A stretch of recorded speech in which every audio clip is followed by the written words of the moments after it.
Cotton Market. Welcome to our second episode on education. Last episode, we discussed pay and benefits for part-time lecturers, adjuncts, and grad students at Rutgers University, Newark. Today, we take a step back and delve into the educational system before college, elementary, middle, and high school. Newark Public Schools, known sometimes as NPS, is the local authority for public schools in Newark, New Jersey. NPS is administered by the Newark Board of Education, which itself is comprised of 9 elected members, each serving staggered 2-year terms. The board sets policy for the school district, selects the superintendent who oversees the schools, and performs general oversight functions. This was not always the case. In 1995, the Commissioner of Education for the state of New Jersey, under a state law that authorized state intervention of several school districts, removed control of the district from the Board of Education and put it under the control of the state. The Board of Education still existed, but its role was purely advisory, with no ability to select the superintendent or effectively veto decisions made by the state. This period of state control lasted for 23 years until 2018. An editorial note: your host was a student in Newark Public School System for 9 years, from kindergarten to 8th grade, and then a high school teacher in it for 2 years, all of which occurred during this period of state control. After meeting a set of benchmarks in 5 areas: instruction and program, fiscal, governance, operations, and personnel, power was completely devolved back to the district, and the residents of Newark elected a new Board of Education with actual power. This spring, we had our first election where incumbent members of the newly reempowered Board of Education ran against a new slate of candidates. One of these new candidates was ADorian Murray Thomas. ADorian ran on a ticket with 2 other candidates, a ticket that was supported by the mayor of the city. She won that election with the highest vote total of any candidate that ran in the district. Another editorial note: I knew ADorian before she began running. We both participated in a Newark-based program called the White Foundation. ADorian is here to discuss her role as a member of the Board of Education and her policy goals for her term. So I actually want to turn it over to ADorian first to talk about her own background coming into the Board of Education. Well, thanks, Vinny.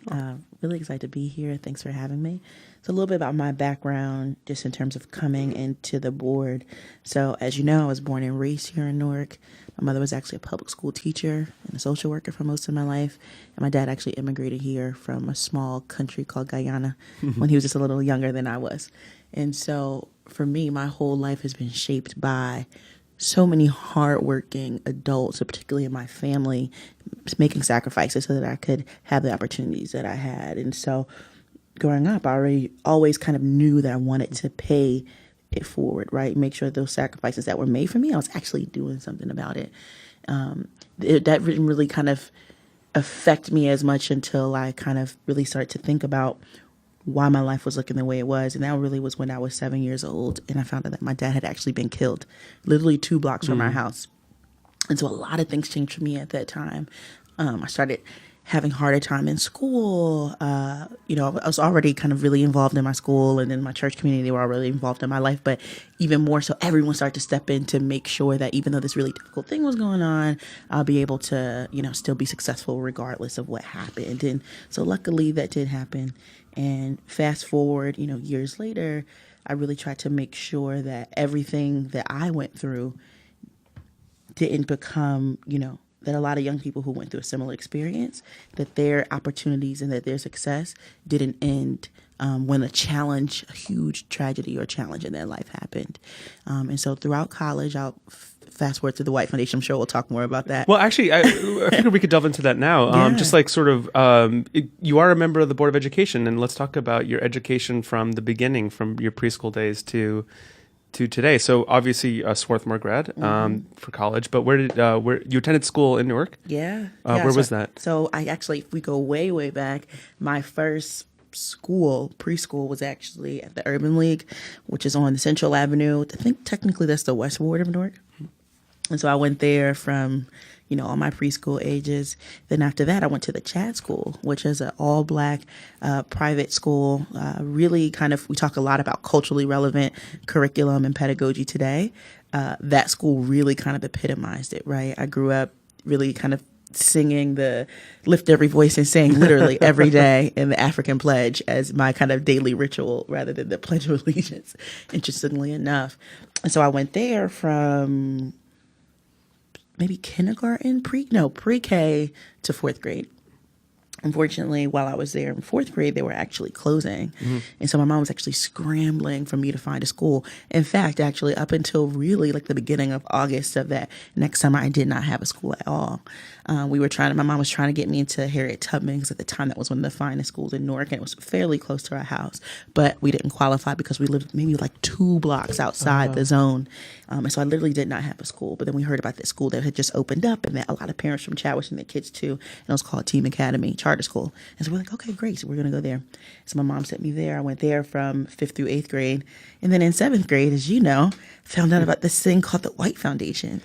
And at first I was like, what is that? Like, is this the White Foundation? Yeah. Like, no, WIGHT. It's like, oh, yes. Okay, cool. You don't know how much of my life I've spent trying to disclaim. So this is even funnier when you actually like identify as a white person and you're like, I went to the White Foundation. To the White Foundation. It's named after the founder Russell B. White, WIGHT, and not anything to do with the color or the race. Who happens to be white, yes, but is an incredible philanthropist and, you know, has really invested his resources and just success into the development of Newark and Newark students. And so I went to the White Foundation and I was, you know, as you know, kind of dually enrolled in school and then White Foundation classes. Which boarding school did you end up going to? So I'm still on being that team. So you're talking about the step. But no, I ended up going to the North Philmont Herman School in Western Massachusetts. Ooh, nice. Yeah. And so I went there for 4 years, had a great time.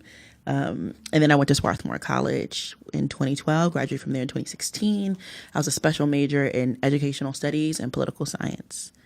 And essentially, I wasn't officially a minor in Black Studies, but I basically was. I just didn't do the papers, but literally every other class I took by junior, senior year. Something to do with and that's a recent graduation. Yeah. Not to scare our listeners, but the person who won the most votes in the Newark school board election is in fact 23 years old. Yeah. You're 23, right? I'm 23. And oh, man. I'm not the youngest person elected into the board, but I'm the youngest woman elected Who's in the history of the person? board. So the youngest person elected was Marquise Lewis. And so he was elected at 21.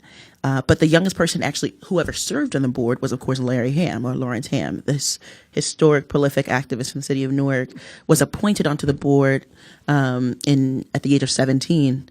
And this was in the 60s and was and it still remains an incredible leader here in the city of Newark.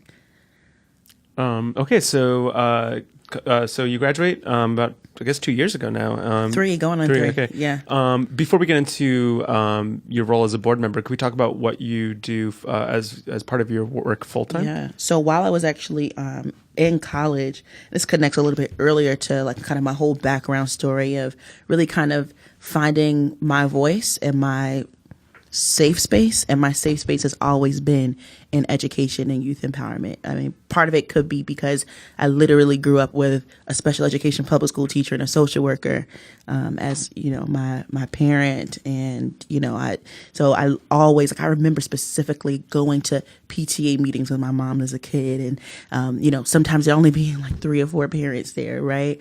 But, you know, those parents being extremely dedicated, or literally being in the car with my mom at 2:00 in the morning to, you know, help a student who had just got kicked out of a shelter get back in their homes, or literally taking some of my own books and my phonics into her school because the public school she taught at didn't have enough textbooks and materials. And so my whole life, I kind of always knew that not just education, but literally creating spaces where young people are empowered to tap into their brilliance was something that I just wanted to be a part of. And so while I was in college, you know, as I said, I majored in political science and educational studies. So this is what I was studying content-wise. And I also was literally doing that work in Philadelphia, in Chester, organizing work on campus. I was organizing in those communities, working with different nonprofits. Ended up starting my own nonprofit that still exists today that I'm going to get into, called She Wins Inc. And we're a leadership and mentorship organization for girls in the city of Newark. When I started She Wins, I specifically started it for girls who share my story of being affected by violence. We've grown to serve girls who come from a variety of backgrounds, but that still remains the core focus, which is really making sure that young women who are affected by trauma actually are empowered to use their stories to transform the issues that most affect their lives and their communities. And so She Wins we started with 12 girls in the summer of 2015 at the Center of Hope for Girls right across the Street from the old Little Bricks on Boyd Street. You know, today we've reached more than 500 girls in the city of Newark through our workshops, our conferences, our programs. And so that work started in college. When I graduated college, I was still doing She Wins, but also started working for another nonprofit. Actually, funny story how this happened. My senior thesis was about the restorative justice work in Newark. And so I had gotten to interview a couple different people from the district at that time. And while I was doing that, I started learning about like, wow, there's some really cool work happening in restorative justice in Newark. I want to be a part of that. And so I worked my way into applying for a job here in the district that at the time actually was kind of a hybrid job. So we were contracted by another organization called the Newark Opportunity Youth Network, but we were contracted by the district. So technically I was a district employee for about a little over 2.5 years. And where did you work out of? Out of the central office? I didn't work. Well, I sometimes actually would work out of there, but we had our own office on Bergen Street. Okay.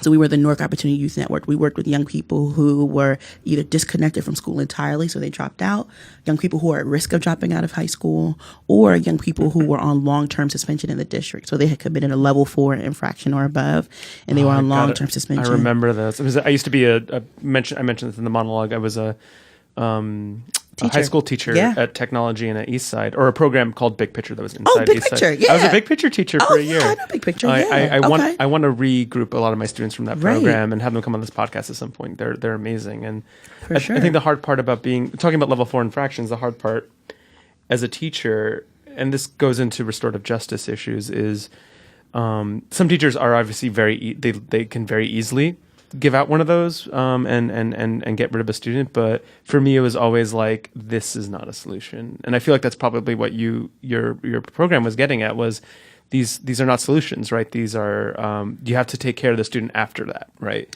Right. And then before too. I mean, so one of the things that we would see is that a lot of the behaviors that manifested themselves in level 4 infractions were symptoms, right, of bigger problems. Yeah. Some of them were because of the IEP, right? So if we had students who were BD. Do you mind just explaining an IEP for So our an listeners? IEP is an individualized education plan for our listeners, which is commonly known as special education. Yep. But it really is what it says. It should be an individualized education plan based off the various social, emotional, and also cognitive learning needs of students. Right. So which under federal, state, and local law, you have to follow. Absolutely. Like you can get into huge trouble for not adhering to the IEP. Yeah, and a lot of people, kind of slip through the cracks. Yeah. But it's our job to make sure that people are serving students based off their needs. So there's a challenge in this, right? This whole conversation about IEPs. I don't want to get into the weeds too much about this, but I'll bring it back to the restorative justice. One of the things that we see is that there were some students who were ending up in our spaces because the needs on their IEP weren't being met in their schools. They weren't being met in the classrooms they're in. They weren't being met in those schools. And so they were acting out, in part because they didn't have the power they needed, or they didn't have the small learning environment that the IEP listed that they needed, that, as you just stated, is federally, statewide, and locally mandated, but yet there was still some gaps there. So that was on one end. On the other end, too, there were some students who, frankly, didn't even need IEPs in general, right? Mm-hmm. Some people a lot of young people, especially Black and brown students who come from disenfranchised communities, were just overdiagnosed, were just placed in IEPs when they did not actually need that. And in fact, some of these young people really did just need guidance counselors or therapy or, peer-to-peer mentorship groups, a mentor. And so long story short, we did a lot of that background work and really kind of unpacking, okay, why is our student really here and what can we do to make sure they don't end up here again? And that's really the power of restorative justice, the power of restorative practices versus highly punitive practices, which is just like, okay, I'm just going to suspend you. No, let's do the background work to see why they're here and how can we make sure that they're more successful long-term in the classroom. And are you continuing this work while you're on the board? So I'm not with the Opportunity Youth Network anymore, but I'm still with them at heart. And actually, I live in Newark. I've lived here my whole life. And so I cannot make this up. And all my friends and family know this. There is hardly a single day that goes by where I don't see one of my old students. Mm-hmm. One of my old students from the restorative work we did, or one of my old students from the re-engagement work we did. The re-engagement work is really amazing too, because these are young people who folks said weren't going to make it, right? They had either already dropped out of high school, or they were so credit deficient or so lacking in credit that it was looking like they weren't going to graduate. And we connected them with not only just alternative schools, but different programs, also industry recognized credentials, right? So getting them connected to schools and programs that will help them get certifications and everything from construction to mechanics to cosmetology. And so we were helping them see, just because your path doesn't look like what, so X, Y, and Z said it was going to look like, you still have a path to your future. This is it. And so I still see my kids every day. So even though I'm not officially there with them, like, as a former teacher, you run into your students all the time. Yeah, I'm friends with them on Facebook still. It's amazing to see where they are now. Isn't it something? And like, you just never know how the seeds you planted still stand today. It's really beautiful. It's one of the most rewarding things about this work. Yeah, it's one of those.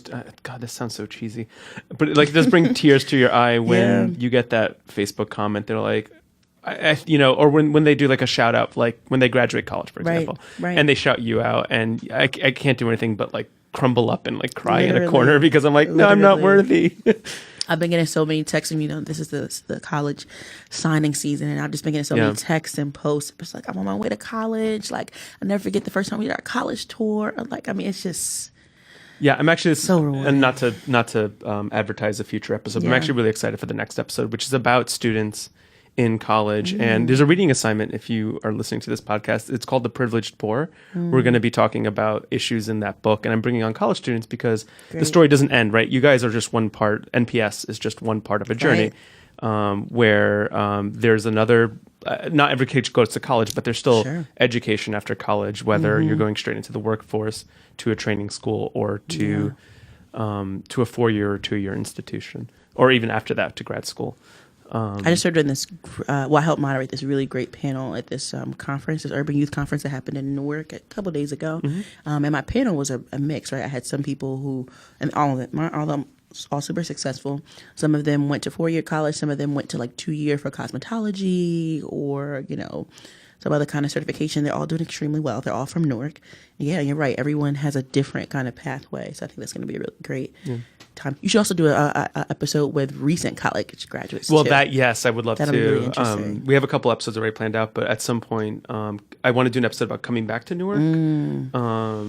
Again, not to get too off topic here, but like I think one of the. Thank you for coming back, and I think for me, people often ask me this, like, why did you come back to Newark? Because I still, having grown up here, stick out like a sore thumb. I don't reflect what the stereotypes people think of when they think of this city. And I love this city for that very reason, because there is no stereotype. There's a wide variety of people who do live here and work here and exist here. What is your ethnic background? My Portuguese, both sides. But both my parents are immigrants. My dad moved to New York in the 70s. New York City itself, we still have family members living there.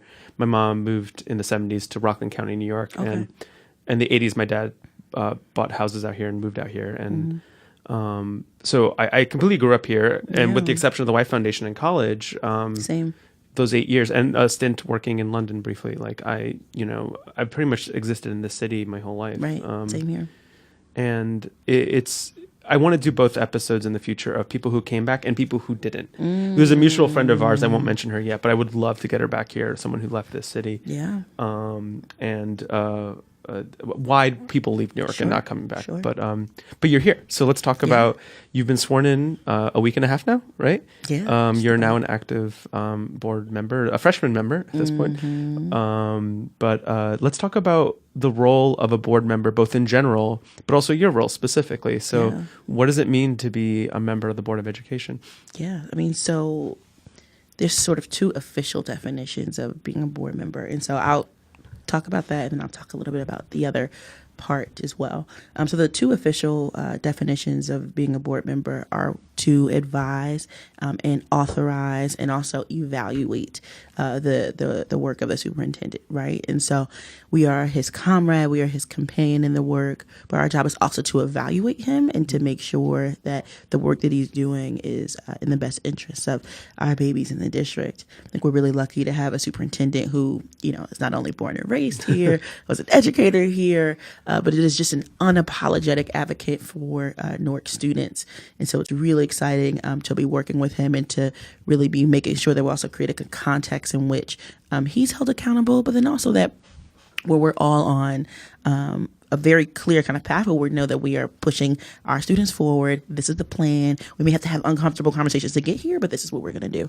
The second part of being a board member is to set policy, right? So to set the policy that governs what we're doing here in the district.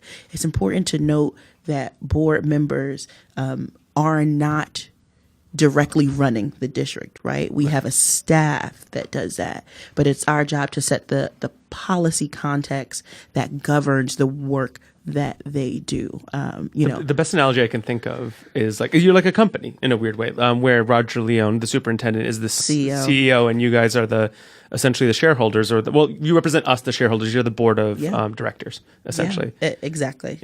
Exactly. Obviously, there's some slight nuance, but right, of course, for sure.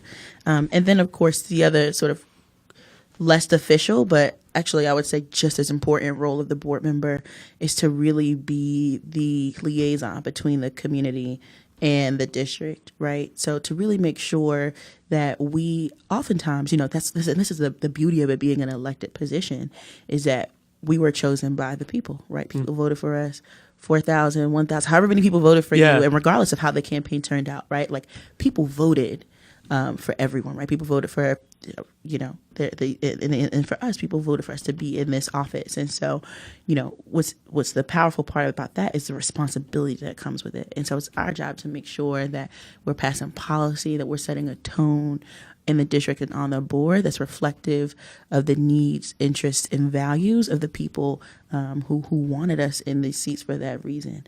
And so there's a moral, there's a moral, to me, responsibility to make sure that, I'm taking this role very seriously because people entrusted the fate of their children in their community, in part in my hands, and then, of course, in the remaining 8 board members' hands.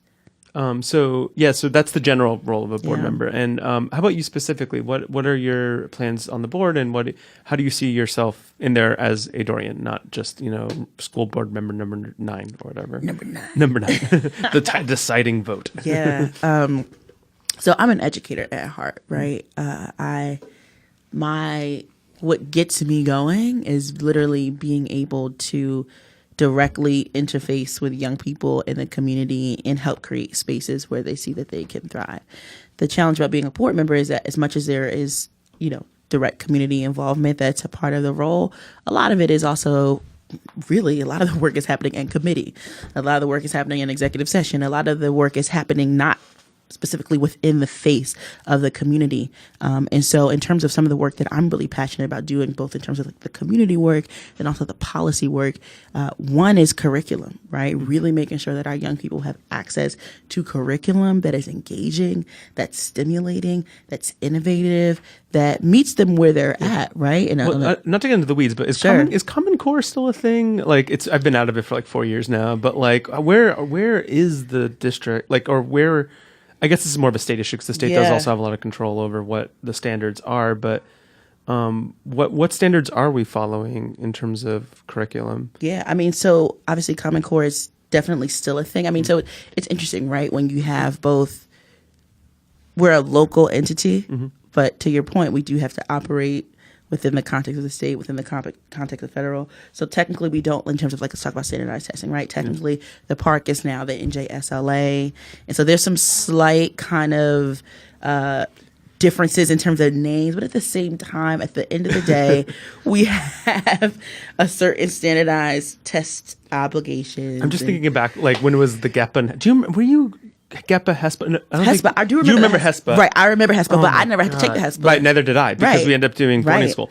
But GEPA and ESPA were the 8th grade and 4th grade equivalents. I'm just laughing in my head. I'm sorry. I didn't mean to interrupt, but I was like, yeah, you're fine. Because I remember doing park standards when I was a teacher and thinking to myself, it's like the Who lyric, meet the new boss, same as the old boss, right? Yeah. It's like the name has changed, but it's the standardized testing at the end of the day is that, right?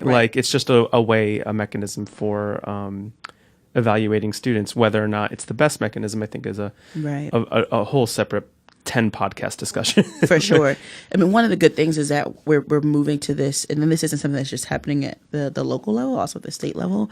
We're moving to a state in which we're not just judging schools and teachers and students by their ability to meet certain standardized tests, sort of benchmarks, right? But we're also measuring growth, right? So rather than evaluating a school or student by, okay, did 85% of the students reach X? We're also saying, how much did the students' academic or test scores improve over the course of this year? So really measuring growth rather than just reaching benchmarks.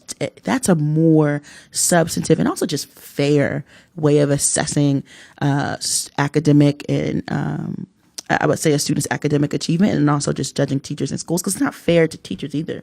When you're a teacher, and I'm sure you have this experience, you have a young person, say you're teaching 8th, 9th grade, but students are coming in at various reading levels, various math levels. And so just to judge folks just by their ability to reach certain benchmarks in a given year can be limiting. Now, if we, obviously there's a purpose for that and there's a need for it, but let's also couple it with a more holistic view of academic achievement by looking at growth. And I was going to ask you about that, because I understand the importance of benchmarks to you as a board member, because that's what you run on, and also how you are able to evaluate and have a conversation.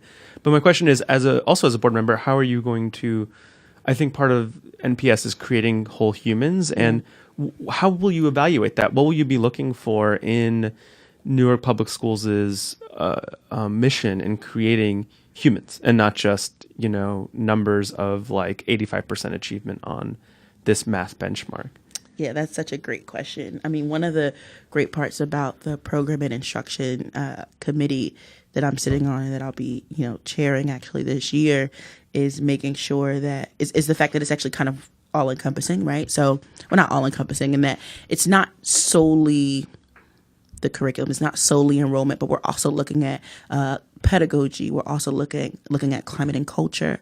These other very important elements of a school and district that contribute to creating whole humans, right? I know firsthand from the work that I do in my nonprofit, She Wins, that I did with OIN, just various other organizations, that a child is much more than their PARCC scores. They're much more than their SAT. They're much more than even their English and math grades. Even though those things are extremely important, their social and emotional learning skills, their self-regulatory skills on how to cope from stress and trauma, their ability to soundly and effectively interact with their peers and adults. These are things that make whole students, their ability to, to act on their talents, right? And so to feel like they're good at something, to have self-confidence, self-esteem, all these things contribute to creating not only, whole humans, but also really the future of our city. When you look at a city that just demographically, and not maybe butchering these numbers, but the ballpark is that almost more than a quarter of our city's population is like under the age of like 33 or something like that, right? And for most cities our size, we are a very young city, which means that everything that we do that touches young people today is directly affecting our future, right?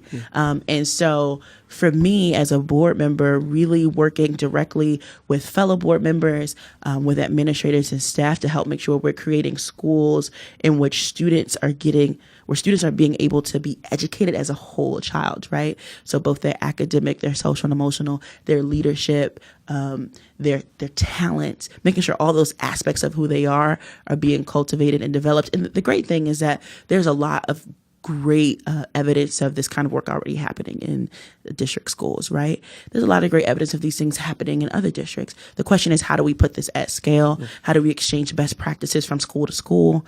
What's working here in this part of the city or in this school? How do we make sure we kind of cross-pollinate and have educators really kind of interacting with each other and administrators interacting with each other so that we can really just do a better job of exchanging what works. Another thing on this too is, and I'd be interested, I have to do more kind of research on how we can do this as a board and really work with my board members and staff to kind of think about ways to do this. But I'd be interested to see if we can start, so how we give out when a parents come to sign up their kid for Newark One enrolls, right? They get this booklet. So Newark One is still a thing, or essentially, yes. Okay. Yeah. Just to explain, sorry, I feel like not all listeners will know. So this is the application process for getting into particular schools. Is it just high school or is it expanded further? It's expanded. It's got it.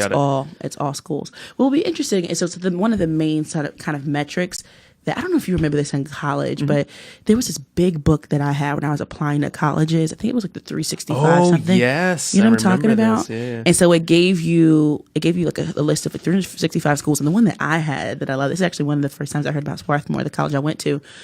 It told you how many students, what percentage of students get jobs after college. But it also gave you these other like holistic things, right? Like what percentage of students are happy in that building, or what percentage of the students feel like it's good financial aid. There's a pretty wide spectrum of essentially measuring a school's success or value. It'd be interesting to see if we could kind of get a more comprehensive metric for Newark schools, one that encompasses what percent of students are extracurriculars, what percent of students, again, long shot, but it's something I'd like to think about as it relates to this question. So this is actually, I'm so glad you brought this up because I wasn't planning on asking about this, but I'm going to throw this out there. And if you don't have any answer ready, maybe I can ask you afterwards and you can share one. But it's related to what you just brought up about college counseling. And we were blessed. I don't think you were in the age of Kevin Hudson at the White Foundation. I think you're Dan Kramer. Heck yeah, I was. Oh, you were Kevin Hudson. I was both. I had both. Okay. And I love them equally. Yeah. So amazingly. It's funny if he's listening. Being part of the White Foundation and going to boarding school meant that we were doubly blessed. We had not only very good college counselors, but we had two that were essentially not at odds, but like checking each other. So I had my boarding school college counselor, John Rydell, someone still close to my heart, and Kevin Hudson back here in Newark. And I didn't have Harvard on my initial list. And it was because of the intervention of Kevin Hudson that Harvard ended up appearing on my list of places that it ended up going to. And the reason why I bring this up is I did teach in Newark Public Schools, but I wasn't a college counselor. I did Teach for America, just to be fully, an organization that I still have a lot of friends in, but also have some distance from because of I disagree with some of the policies that they've been doing. But I only discovered later on that there's actually a college counseling version of this that does exist, and I probably would have done that had I known about it. But I'm wondering, this is a very minor issue, and I understand not all Newark students will be going to colleges outside of the state. Right. But I'm wondering, is there a conversation going on about improving college counseling in Newark? Because I found a lot of my students' needs, particularly ones who had the scores and who had the desire to go to schools, particularly outside of the state, were not getting that same attention because guidance counseling in Newark is a they have to take care of everything. They deal with the issues from IEPs to dealing with discipline to dealing with college counseling. And I'm wondering, has there been talk about how do we deal with that issue? Or is that something that's just not on the board's front burners? Maybe it's a back burner issue at the moment. Yeah, well, I definitely wouldn't say it's a back burner issue. Well, yeah, I mean that's I know. It's on the stove still. It's just not definitely on the stove. Yeah. Honestly, I would have to do some more research in terms of what the current status is district-wide on that front. But, and personally, I know just as I, begin serving on the committee for program and instruction, and obviously not even just program instruction, but just as a concerned board member, and importantly, just as a concerned adult who works with young people who attend, actually the girls on my organization represent more than 21 different Newark Public Schools. And so for me, I have a personal vested interest in this, both professionally and then also as a board member. I'm definitely going to do some more research into the status of kind of where we are just in terms of our numbers and our outcomes as it relates to college counseling. But what I will say, just from my personal experience of working within the district and working directly with I was working with comprehensive high schools, and a few others too. There's a lot of really just extremely dedicated folks we have here in our guidance teams. I mean, and not even just guidance teams, honestly, across within the whole building. I mean, there's just some really incredible folks. And so I think we have to think really creatively about how do we create an environment where folks with the best intentions and all this great energy and passion for their kids have even more tools and resources at their disposal to best serve these kids. I mean, part of the challenge is that we have, you know, a lot of guidance counselors for every one counselor has hundreds of kids on their caseloads, right? So you can be as dedicated and committed as possible, but that is a very difficult job with all those students to serve. And so we definitely have work to do in that area. And I know firsthand from like knowing people who are in guidance and then knowing students who have been recipients of these counselors, I know some students who've had incredible experiences. And then I know some who've been like, listen, I was one of so many kids. There was so much there was only but so much he or she could do. So there's a lot of work that needs to be done there. But there's to your point, I think the talent and the passion, and I say this all the time when I'm talking about Newark students, but I think we could say the same about the adults. There's so much talent.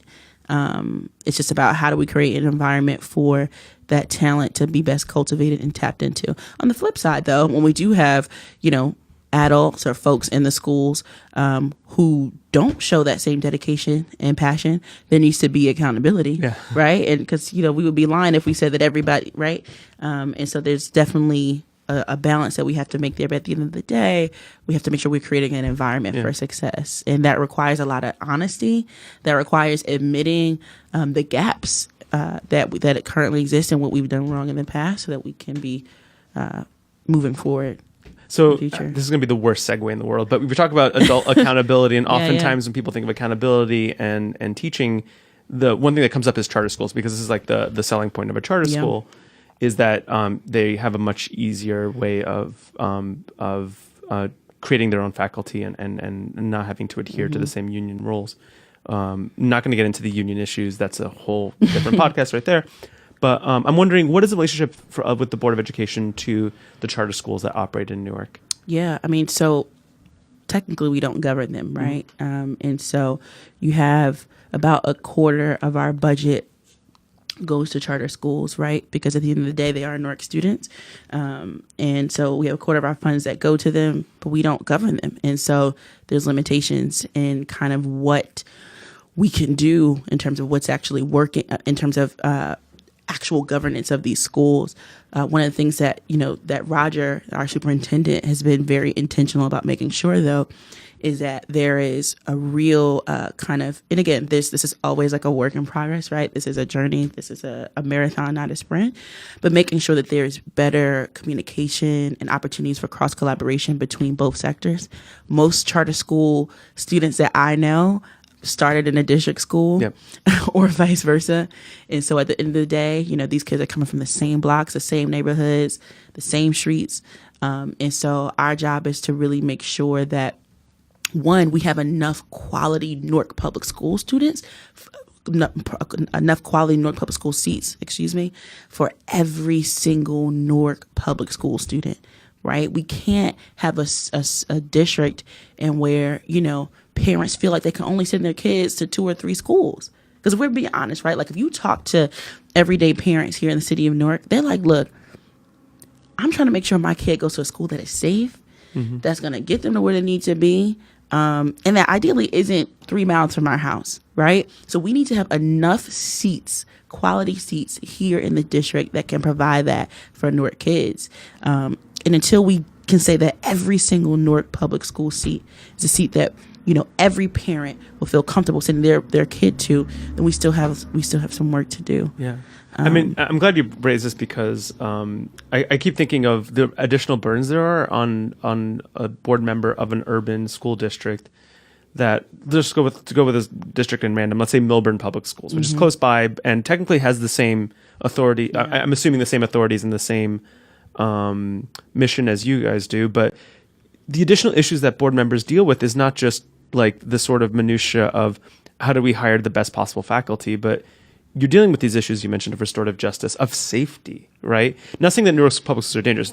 I'm not implying that at all, but meaning that how do we create a culture where students feel accepted, which is something that like the closest, I think that suburban schools deal with these issues is maybe in the school shooting context where they're dealing with this sort of life or death issue. How does an urban school district juggle that, right? Like dealing with like the minutia that I'm talking about, for like hiring the best teachers, getting the best scores, but also dealing with these additional issues of poverty, of starvation, right? Like we don't talk about students starving in school, of emotional issues that students bring in to the classroom because of stuff that's going outside of their lives. Where does the board fit in that? Like, how do you, you've talked about restorative justice models, but what else do you think the board could be doing to help with to help with those issues? Yeah, so there's a couple things to that question. A really great question, by the way. I think part of it comes down to making sure that we have students, parents, community people at the table when we're making big decisions that affect the climate, culture, and curriculum of our schools, right? And so one of the really great things about the new strategic plan that's happening in the district, which is Clarity 2020, which is going to be announced in June, is that we had a series of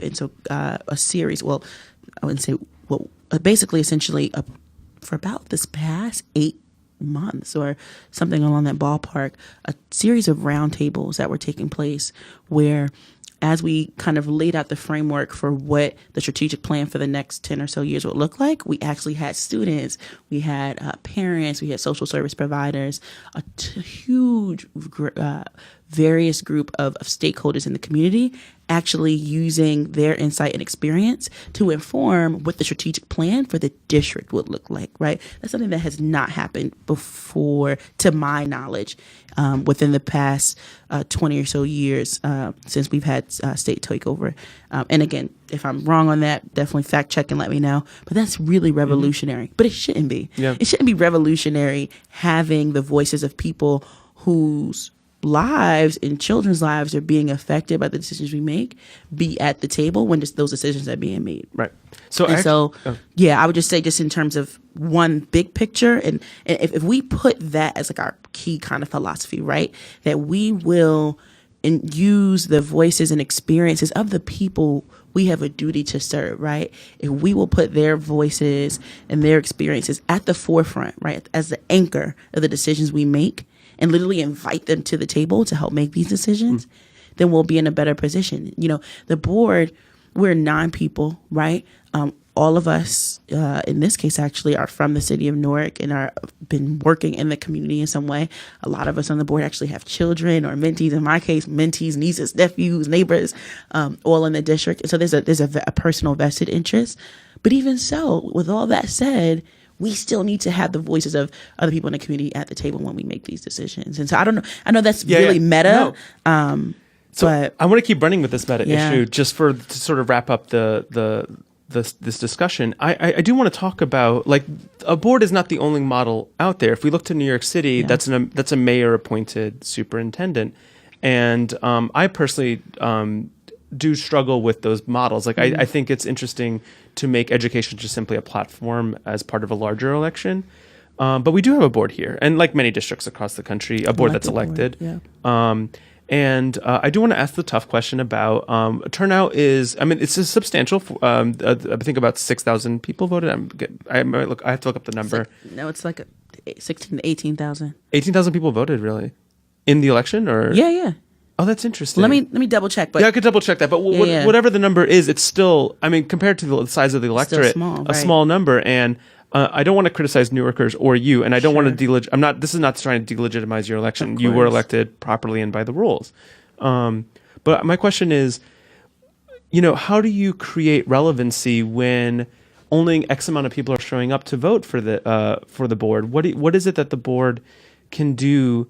Or why is it important to have elections still and not just make it a system like, I don't want to say state control, because I think that's not, like, you can solve local control, just do it through the mayor and the city council as opposed to a separate board. What is the importance of a separate board to you? So first of all, sorry, I misspoke. So there were 7,041 ballots cast. You know what I was thinking about? I was thinking about, so that night there were 3 other elections that were happening, 3 other school boards. I think it was Irvington and Hillside, and the total number for those were around like 18,000. Right. And those 7,000 people matter. I'm not trying to disqualify them or anything. I'm just saying, what do we do when the electorate is so large, but only 7,000 of them are showing up to vote on a day that's very important? What do we do to increase relevancy? Sure.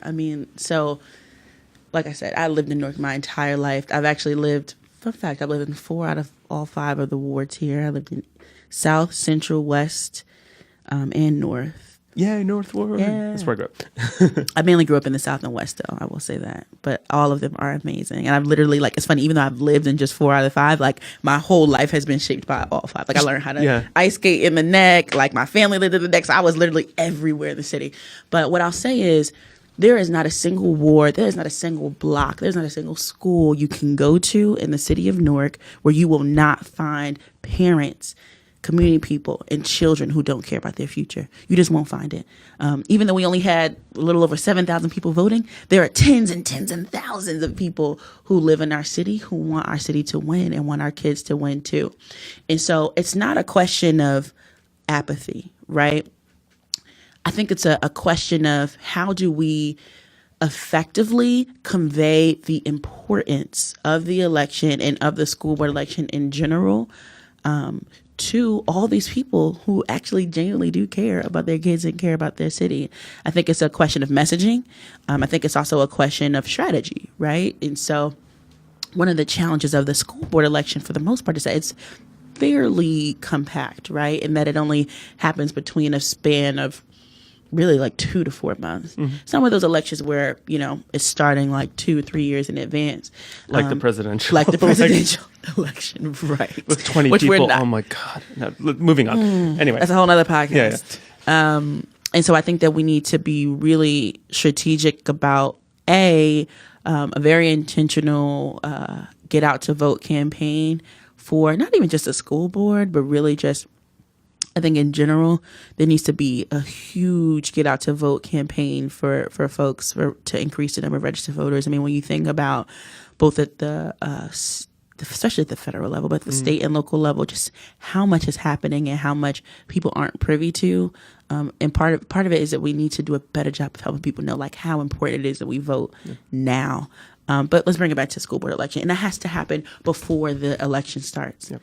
So we can't just start getting people out to vote when it's time for the school board election. We need to be very intentional about this engagement in advance of that. I think the other thing is really engaging young people, right? So engaging recent students who young people who recently turned 18, that really kind of 18 to 24 kind of demographic. One of the things that I really wanted to be intentional about during my campaign was engaging the millennial and youth vote.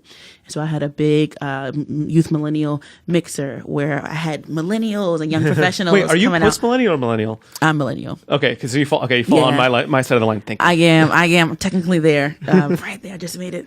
Yeah.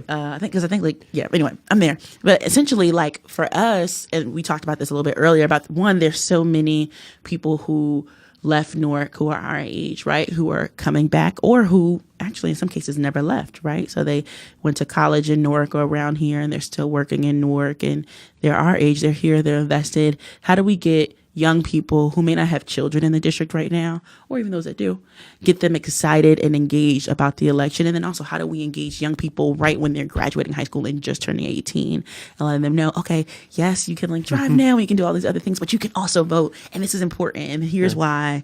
And so being really intentional about that strategy. Nice. So this is definitely a continuing discussion. Of course. There will be definitely more education episodes, not just this month, but in the future. But I want to end this discussion how I end every single discussion on this podcast, which is I would love you to share something you're excited about in Newark. It doesn't have to be education related, but that is your bread and butter right there. So feel free to share anything that you're excited about. So there's 2 things I'm excited about. One is just the future of our city. I'm really privileged, and I say privileged because every day, both through the work that I do with my organization, She Wins, but the nature of just like who I am as a person. And then even more so now with the board, I get to engage with just the most incredible folks in our community. And a lot of them are young people. And so I'm so excited about the energy, the innovation, the vibrance that is running through the city of Newark, right? I mean, our young people today are faced with a lot of challenges, like any group of young people are. It's a different age, trying to navigate knowing who you are, loving who you are, being confident in who you are, what you become, when with the touch of a finger, right? You can see someone that you think looks better than you, that has more money than you, all these things through social media. I mean, we underestimate how difficult it is to kind of come of age in this particular time.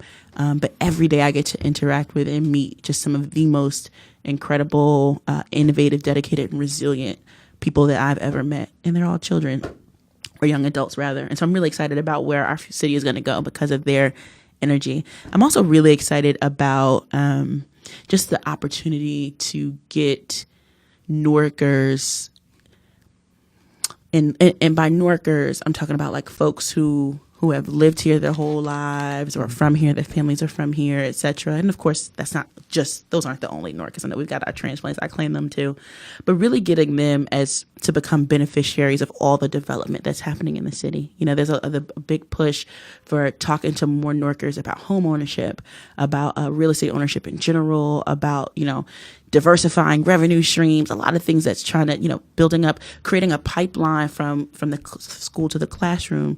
I mean, from the classroom to career. Some of the work that I did before was not only just on restorative justice, but also working with young people to get certification, constructions, mechanic constructions, all these types of things. And so we're creating more pipelines for young people to graduate school, but then also learn, how to get their OSHA licenses so they can help be some of the contractors who are building up these new buildings here downtown or across the city. And so I'm really also excited, not just about the development that's happening in the city, but the bridges that are being created between the community and the development so that folks who are from this city, who have lived here their whole lives, are actually able to benefit from some of the growth here. God, how do I follow that? So mine is a little more simple. Yeah, sorry, I know that was No, it's great. No, lot. you blew me out of the water. Mine is just simply, I'm right after the recording of this podcast, I'm going to the Newark Public Library's annual book sale, which I love. Oh my God. For $1 or $2. Shut the front door. Yeah, the front door has been shut. It's literally right after this. I'm going to walk there. Sick. It's I go there every year. When I was living in New York City, I would actually take a train out on a Saturday morning to go. The only thing that annoys me a little bit, there's these hawks who go there to buy the stuff and resell it on Amazon. So they do grab some of the good stuff. I'm serious. Welcome to the age of gig economy where people make money off of selling books from book sales. But you still find good stuff, and it supports the library. The library will definitely be a future episode. Great. It's growing. It's doing a lot of cool stuff. Its director's one of the most prolific directors of the library. Yeah, he's great. He's great. And I literally grew up in that library. Yeah, same here. I didn't know how much I would still be involved as an adult, and a lot of that comes down to the leadership of him and his team. I mean, I didn't grow up in that particular the First Avenue branch, which RIP no longer exists. Was it's now La Casa de Don Pedro site. They're great. Yeah, that's where the old library used to be. Okay. There's small one that's next to Great. First Avenue School. The old one, Elliott Street. Well, it's no longer Elliott Street Annex, whatever that is. Yeah. That's the old site where I used to go to the library all the time. And going to the main branch was a big deal for me. That was Right. we could get a video there once because it was so hard to return a video living where we were Right. up there. And that was always a special experience. Yeah. Now for me, I go there all the time because I live Yeah. next to it. Well, no, to your point, though, I lived by the one that's in the South Ward by Beth Israel. And then I also lived at Hayes Street. So actually my first college acceptance was actually at Hayes Street Library during the on-site college acceptance fair that they had there. They'd have it every year. Wow. Miss Wilhelmina Holder and I think Mr. Brown puts that together. What school was that? Do you remember? I got into 10 schools that day. Oh, and yeah, because it was a big fair. Yeah. Yes, it was I got into a lot of local schools, and then this one HBCU from North Carolina, they were giving me all the money. I was like, you know what? Let me think about this because that's a lot of money. But yeah, no, it was always a big deal when we went to the Newark Museum. But my mom, the Newark Public Library, my mom, she made it a big thing. We would go to Newark Museum, the library. We did all that stuff. It's not to go on forever about this, but when you're 10, it feels big still to this day. But when you're 10, it's wow. Oh yeah. And we used to do field trips there. We did performances there. There's this big reading day in March that we did that we went to go perform Ray Bradbury's All Sun in a Day, which is an amazing short story. I highly recommend it. And that we did it in Centennial Hall, and that for me is a very formative experience for me because that's where I started getting into theater, which is still close to my heart. Anyway, Newark Public Library, their book sale. By the time you hear this podcast, it's over. But next year, please go to it. We could talk forever. I feel like we can. if I have, so my grandmother's up here from South Carolina. That's the only reason I have to leave because she's up here for Mother's Day. Oh, I'm wrapping it up. Don't worry. Yeah. But let me. So that's it for this episode. As you can tell, I want to thank our guest, ADorian. This is Manny Antunes, host and producer of Pod and Market Podcast, editing and sound engineering by Phrase. Podcast logo and design by Robert Conti. Additional creative input by Samantha Cateis. Pod intro and outro music by Dan Myler. If you have a subject you would like to hear discussed on the podcast, please email podandmarket@gmail.com. I keep getting your requests and thank you for them, and I love responding to you guys.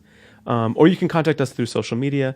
We are on Instagram, Facebook, and Twitter. Also, we have a Patreon page. Please support us. It's www.patreon.com/podandmarket.